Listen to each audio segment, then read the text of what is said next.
Hello, ladies and gentlemen, and welcome to the next episode of the Overwatch. The Toronto Defiant will not be denied.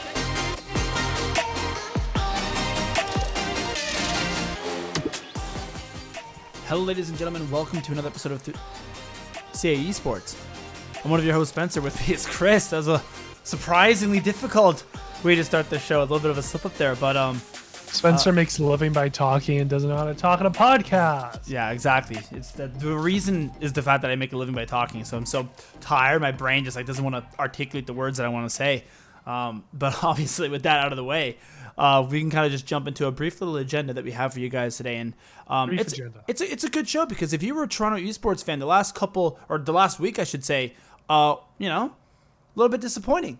Right? There's no Raptors to watch. There's no Leafs to watch. There's no Toronto Defiant to watch. There's no Toronto Ultra to watch. We were in a bit of a dry spell there in terms of things to pick up. But luckily, I'm a Habs fan. For those of you who don't know, traditional side of things. So it's been good for me. Luckily or unluckily, right? Yeah, well, knock on wood, we'll see. Regardless, we'll see about tonight. But regardless, if you're an esports fan, right, specifically about esports, there's neither the Toronto Defiant nor the Toronto Ultra playing. Toronto Ultra finally is going to make the return after a pretty long hiatus. Obviously they had that really good performance in stage 4 at LAN. A little bit of a choke versus Dallas, but still an overall positive performance. Yeah, it's pretty good. Still coming in third, right? Which you love to see. And then obviously Toronto Defiant coming back after their week 1 performance, which was definitely, I don't want to say it was an amazing performance, but they were able to beat a team like Florida, for instance, 3-2, which was impressive. At the time, Florida then went on to lose the other 3 matches, so I think it paints that victory a little bit. It dilutes it a little bit. But a victory is a victory. We had to fight so hard for it was a map. It was a very close victory. But a victory is a victory. It was also the very beginning, right? We hadn't really figured out the meta yet. So I'll give them a little bit of the benefit of the doubt. And they also easily beat the Vancouver Titans. Not easily, but I think that was a pretty comfortable win from Toronto. And instead of improving upon their 3-1 victory from the beginning of the season to a 3-0. So at least you'd like to see that, right? So yeah, it's something there. Yeah, exactly. So with that out of the way, I'm down to just kind of jump in this to give our brief opinions because for Toronto Defiant, this is a massive, massive week. I mean, to be honest, for both teams, but especially Toronto Defiant, right? Like, you come off 2-0, and you have 2 games against 2 very, very, very good teams. But if you're able to potentially get an upset over one of them, or at the very least play both of these teams pretty close so that your map record ends up being positive, you might be able to get into the knockout qualifiers once again with a shot at going to Hawaii. So this is very much a big test for the Toronto Defiant because, well, I don't know if these games are winnable. That's not true, actually. I think the LA Gladiators game is a very interesting game. LA Gladiators is, so I think, definitely winnable. So when they go against Dallas, we're kind of spoiling predictions here, but I picked Dallas as I think most would. But from Toronto, I don't want to win. I want to see us win some maps. You know what I mean? It doesn't need to be the nail biter 3-2 that we just saw versus Atlanta from Dallas, for instance. But I would like to see Toronto at least show some life and show some improvement from what we have seen in the first 2 stages. We've already kind of seen that with their wins over, Florida and their wins over Vancouver, but I want to see them do it against a really, really good team in Dallas, for instance. And the game versus LA, you're right. Had they not had that weak performances in week 1, where they had, I believe, lost to the Paris Eternal, I would feel barely beat out and barely, I think, beat out San Francisco. Yeah. So, but San Francisco hasn't been playing well either. They both looked mortal. You're right. So the fact that they have lost to a team like the Paris Eternal definitely makes this game a lot more winnable, in my opinion, than I initially anticipated. So if you're Toronto, you can maybe catch a team while they're down and take on a massive victory that sets yourself up to go into that knockout stage to potentially get into Hawaii, which I think would be a fantastic trajectory for this team. But also, the more wins you get, the more likely you are to end at the end of the year and making it to playoffs. So I think that LA Gladiators game is absolutely huge. Yeah, and I mean, I'm really excited to see how they play together. And I'm going to be completely honest. I want to see Toronto Defiant play more than 4 games over the course of freaking 6 weeks. Yeah. Which we can if they make it to the knockout, right? I mean, it was the beginning of the year. It was fine. We made it that an extra week, but I agree. Yeah, I know. That's another little gripe I have in terms of the formatting of this season is that we've watched 2 games 1 week and then waited 3 weeks to watch another. It doesn't feel entertaining as entertaining it was the year before or the year before that. Yeah. But that's just another little side gripe I have with the Overwatch League as a whole. That being said, when it comes to games against something like LA, which I think is totally winnable, did LA do poorly against Paris, or is just Paris now suddenly good? I think that's the real question because they have been putting up tons of good fights. Yeah. 3-1. I mean, 3-1 against Spitfire. That's not saying much. Still. But 3-2 against LAG, and they play against San Francisco the other week. Yeah, I think last week they lost to San Francisco. They beat 3-2. Vancouver 3-0, and they again, to be lost to San expected. Fran 3-1. 1-3. It was a close 3-1. Yeah, it was a close. Well, 3-1 I watched last it. Yeah, it wasn't something that was crazy. So I don't know. Like maybe they're just good now. No, but I think even if Paris is good, on paper Toronto should still be better. So if Paris is outperforming you, that purely comes down to like a team coordination or like a coaching thing, right? I still think that when Toronto plays Paris next, which I believe is actually the next stage, I still have Toronto winning that match, as I think most people should. I think Paris was able to just get in the Gladiators' head and sort of orchestrate that reverse sweep, and that was a little bit of a Gladiators going boom. I also think that as much as I want to say that this game is winnable, and I can understand a world in which people are looking at that last Paris game that we saw 2 weeks ago and being like, well, the LA Gladiators aren't that good of a team. Man, if that was the first week of this brand new meta, teams are still trying to figure out if rush composition was going to be the way to go, or if it was going to be like a double bubble, like a Winston kind of composition. I know we saw Toronto kind of play both. People were still running Echo. They weren't really sure about the Tracer and Sim. I think that the LA Gladiators are one of those teams where now they've had an entire week off to really sit down, grind the meta, and practice, and I do not expect the same Gladiators team that lost versus Paris to show up versus Toronto. I definitely expect a better Gladiators team to come out, and I think that when you give that team more time and you give them the ability to like play that rush compositions, they're still going to be really, really good, especially with a main support like Moth, for instance, who can really make that things work. So I'm not predicting the Defiant. I still think the favorites are the Gladiators, rightfully so. But the reason, like, what I want to see out of Toronto is, again, improvements from a team perspective, from a team play perspective, from an ultimate usage perspective, and just make them like close, right? Maybe take a map off both teams.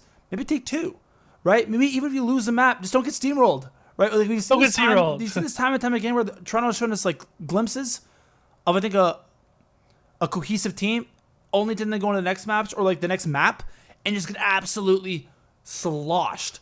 Like we even saw that versus Florida, right? They came out there, I believe, really strong. They went up like 2-1 or something like that, or yeah, I think it was up 2-1. They go into Gibraltar, and Florida just smoked us. And it just, you could see the team like crumble. Like you could see they with the random picks. The Aspire stayed on Hanzo too long. Like it just seemed like they got in their own head and they just spiraled out of control. And I was like, I literally tweeted, I was like, what am I watching? Or it was like the first map that Florida won. I was like, oh, what is this? And obviously, eventually, they're able to rebound and sort of pick up some wins, but. I really want to see this team improve their team cohesion and just kind of like staying locked in, because I seriously think that the Gladiators game is winnable. Wouldn't predict it, but winnable. And the Dallas Field game, I just want to see us again show some improvements and at least be competitive. Yeah, that's the issue is that it's, for me, it's been the same issues all year. Yeah. I mean, obviously with the switch from Nice to Aspire, we've seen, I'm really our looking forward to see how that DPS be plays. strengthened a little bit more. Yeah, I'm really looking forward to see that. People are like, Asunjay, I still think got improved alt usage. We're still seeing a little bit of a disconnect in between the pace of the support line and the tank line. Yeah. But the thing is that those things that are solvable have been issues, have continued to be issues throughout the whole season so far. These are the things we call at the very start of the season. My hope is that I don't have much hope is that they've fixed that. But my hope is that Aspire was in the team and then kind of went to tier 2, right? Played for American Tornado, won that tournament, came back to the team. Like there was obviously some flux in there with some COVID stuff. Like my hope is that this last, you had 2 weeks, right? You had a week off in between your games, and this game, it's at the 2 week point. Like my hope is that throughout that time, they've been able to at least mitigate some of those issues, because I do think part of the pacing issues was I didn't think Nice was playing very well. I thought that he was over aggressive and kind of taking some fights when he shouldn't have been. And I think Aspire fits that playstyle a lot more. Plus he's actually insanely flexible, which is really impressive. Aspire's incredibly impressive. So mechanically so far. Yeah. So this DPS lineup I think is legitimately the best DPS lineup we've had all year in terms of the potential combinations, because Aspire is so flexible and yet can still run the double hit scan. The question for me is going to be, can they just keep it up and keep it together? So I'm not optimistic about it, but I think it's a possibility. I think it's a possibility. Yeah, I'm cautiously optimistic. I think we can show an improvement, and I'm not going to predict realistically. As much as I would love to say Toronto Defiant's going to win this game, I think I do have them losing both of them. But what would show positive signs to me would be maybe you go down like a -3 map record over these 2 games, and you're able to squeak into the Hawaiian knockout stages, and you're able to set yourself up for a successful stage 4, because our schedule in stage 4, I believe you play like London, Paris. I forget the exact teams, but it's a favorable schedule in comparison to some. So I think that, again, if we set ourselves up for success, we can actually potentially bounce back and finish the season strong. And I think it starts this week. Yeah, I understand that with you. I think that's a great point, and I know that we'll be back next week to have a breakdown of each and every game and chat about what went well, what we need to improve on, and get a good analytical dose of that. So if you guys are looking forward to hearing a little bit of a retrospective chat about that, get ready and look out for our thing next week. Yeah. And again, with that out of the way, we can kind of jump right into the Toronto Ultra. As I know there's some Call of Duty fans here. We can kind of put my smile back on. Just quickly go over some. No, you know what? Hey, Defiant came off 2-0. Let's not be too negative, right? They did win both games. There's some concerns, but they won both games. Hey, we can make knockout stages even if we lose both. So we'll see. Yeah, the thing about one thing I do like about Call of Duty League is even if they have time off, 2 weeks off when nobody's playing, the league is so dramatic that there's enough just news, stuff, content being made that makes it interesting. I would love to see, and this is actually a bit of a tangent here, but I would love to see, man, Overwatch take more from the Call of Duty landscape in terms of how to structure these tournaments. It like, man, if you start off week 1, you go down 0-2, I'm like, okay, like the stage is done. Like even with Call of Duty, if you're getting absolutely smoked, there's still the possibility that for the majors, you can go on like a loser's run and end with a good performance. Like I would really love to see them give those bottom 4 or bottom 8 teams, whatever it is, bottom 6 teams in North America, or maybe like the bottom 4, they play like a little mini knockout, right? And then 2 can move through to the, like, I would love to just see more games and more incentives to really have those performances, because I do feel like there's sometimes, man, where like, oh yeah, there's too many scraps between games. Anyways, we're on a bit of a tangent here. No, it's not even a tangent. Who cares? It's also like, it sucks for a fan of a bottom 8 team or bottom 6 team, because I'm sitting here and I want consistency in what I watch. I don't want to have to wait 1, 2, 3, 4 weeks to see another game, because then it feels like more of a one-off thing. I can't plan around it, Yeah, and there's no double knockouts in the group stage for North America. I know there's double knockouts in Hawaii, which is great, but like I don't understand why we can't have it where the top, like let's say if you're the top 6 or even the top 4 in North America, just play a quick little double elim to see who goes through. Like, I don't know, maybe there's like some stats, maybe the games take too long. Like they obviously have more information than I do. I would have liked to have seen a little mini tournament for the losers potentially be able to go on a run. And that way, if you do have a really good finish to a stage, right, and you finally figure out the meta and you get to week 3 and you're like, okay, I've actually got a bit of a grip on things, as opposed to like getting steamrolled in week 1, you can kind of like rebalance yourself and bounce back and make a push. And regardless, we're kind of speaking to the void here. We can kind of quickly break down the Toronto Ultra and let us know and what they. But yeah, let us know your thoughts down below. Have you guys liked the format this year, or are you looking forward to maybe some changes going into next year? But that other way, Ultra, they only play one game. They play versus the Minnesota Rocker. In terms of predictions, I think I'll just sit here and say I can't wait for the win. I expect them to win. Yeah, hey, it's gonna be. I'm not so. It's not like they're playing pairs, right? Let's not disrespect Minnesota. Like this is not like a walk in the park game for Toronto Ultra by any means. Like this is very much. I still think Minnesota's a good team. I still put them in that top 7, top 6. Right? I think they're my 6th best team in the league. Now I think Toronto should win, and if Toronto loses, it's very much a disappointment. But it's not like they would be losing to Paris. It's not like when they play Paris, right? Where I'm like, okay, or like Seattle or whoever, London, right? Where you're like, hey, Toronto should win. Yeah, no, but I mean, I'm Minnesota's seeing. a good team. It really just depends on their form of the day. If they're playing on the best that they can, I do see us walking park. I agree. They made the first 2 games against Dallas look like a walk in the park in the major. First 2 maps, yeah. First 2 maps, of course. And then we all know how that ended, which sucks. But yeah. It's interesting. I feel like Ultra is a team who they went at the very start of the season from almost like a hard-pointed team to like a very defined 2-3-5 team, and now they're almost back to getting a little bit better at that hard point style. Yeah. They lost a couple of the controls, albeit to really, really good teams. But it's interesting how I feel like as a top team, you can be really good at certain things, and everybody's always trying to play catch up. And as people play catch up and start to learn your strategies in different game modes, it's almost like your strengths shift to a different game mode. Yeah. I think that's what we're seeing. Like people are catching up on knowing Ultra strategies in control and search and destroy, and as such, Ultra's been focusing a lot on hardpoint and just getting even better at that too, and expanding the map pool as well. And I will say that I think for the Ultra, like a big thing here, and it kind of is in couple with you're right. Like we were such a good control team, and then we ended up losing like I think every control of that major. But for them, I think a big focus has to be on. Actually, I don't know if we lost it. Whatever. I think the submachine gun duo of Kleenex and Bance, I think, have shown some disconnect over that past stage, and it was more apparent at the major. So I'd kind of like them to kind of just maybe figure that out and get that playstyle back to that level of which it needed to be to beat a team like FaZe, for instance, when you were able to win that major. Because I think if you are going to compete with the best teams, Ultra, everybody has to be on. And I think the ARs have been pretty consistent and pretty dominant all year in terms of Insight and Cammy. And I do think that when we do struggle, it is when that Kleenex and Bance aren't really like fully on their game, if that makes sense, in terms of their communication, I think it's in almost terms of hitting their hits and taking their flanks and all that stuff. I feel like fully on the game. I feel like when you mean fully on a game, it's more like how does their timing Exactly the work? time, yeah. How do they coordinate their pushes? Yep. How do they go in and get objectives?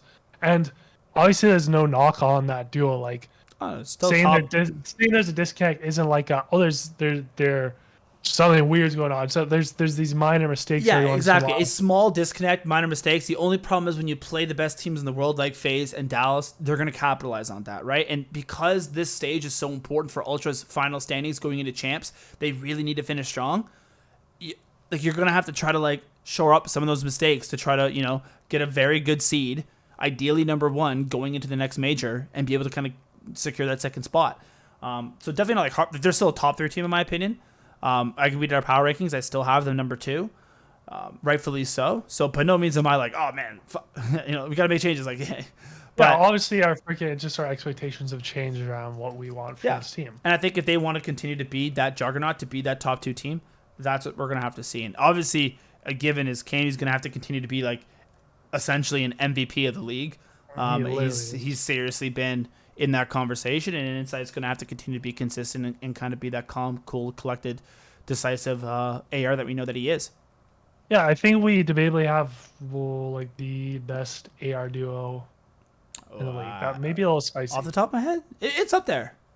Definitely up there. Off the top of my head, that's a little spicy. RC Celium obviously is. I know RC Celium, but I feel like there is more of a debate. I feel like there's more of a debate in between the how good RC Celium versus Inside Cammy is than there is a debate between Simpa BZ, Ben's Kleenex. No, I agree. Like, I feel like the skill gap between those two, our ARs are closer to FaZe than our submachine guns are. That's no disrespect, not disrespecting anyone in Toronto, right? Simpa BZ is the best in the game. No, I agree. Also, with Skies and Awakening are on, right? Both of those at their best, I think, are the best, are 2 of the best ARs in the league as well. So yeah, but you're right. I would put Insight and Cammy definitely in that conversation, if not number 1. They're either 1 or 2, yeah. Yeah, no, good point. And I didn't even debate 1, but Clayster Max pretty good too. But yeah, anyways, bit of a different conversation. But yeah, anyways, I think that Toronto's going to be able to pull this victory out. I think that they should take it, and my prediction would be like 3-1. Probably get a little rust off, maybe drop a map here or there, but it should be a 3-1 victory for Toronto Ultra, and that's my prediction. Yeah, you're quick and concise to the point. I tend to agree with that. One thing I'm going to be looking out for and interested in is what maps they pick. Yeah, exactly. This is really cool because, man, I actually completely forgot the name of the map. What's a new S&D they brought in? Standoff. Yeah, so Standoff that we lost heavily against. No, but we looked better when we played it against. So that's the weird thing. It's cool how Ultra got slapped against Florida in Standoff at the start of the last stage. And they didn't play it ever again, but they were secretly playing it and putting in reps in the background so that when they came and played FaZe in the actual winners, quote unquote winners final, Dallas, I guess. It was against FaZe, I think. Maybe not. They actually slapped. They slapped silly. So I want to see what maps they play, if they go back to comfort picks, if they start exploring new maps. Yeah, I think it's about mixing it up and just trying to apocalypse or Yeah, no, I'm very excited to see the map pools this week, and I think we're going to learn a lot about their ability to just maintain that spot as one of the best teams in the league. And for them to do that, it needs to start, with game number 1, start with a statement and start with a victory. Exactly. Awesome. Well, that's awesome. And out of the way. Oh, I was in going to the way? say, yeah, I'm over. Anything else you want to bring up, Chris? No, I just want to bring up how long your hair is. I know my hair's too long, man. Anyways, things just opened up in Toronto. It's going to be cut. I'm looking forward to finally having my hair back to the way that it should be. The mullet. The mullet's been a little too fluffy. You know, let's make a bet. If Toronto Defiant make it to Hawaii, you get a mullet. No, I couldn't do that. I could Come not. on, pull it off. man. As cool as it would be, as much as I would love to see Toronto Defiant go to Hawaii, the mullet would not. My girlfriend wouldn't let out, man. I'd It's be single perfect super for soon. working from home. Yeah, No one would exactly. see the mullet. That's not. They would though. They would. Yeah. Anyways, guys, thank you so much for watching. Very much appreciated. If you have any more thoughts or comments, leave it down in the comment section below. As always, like, subscribe, do other fun stuff, and enjoy. Bye.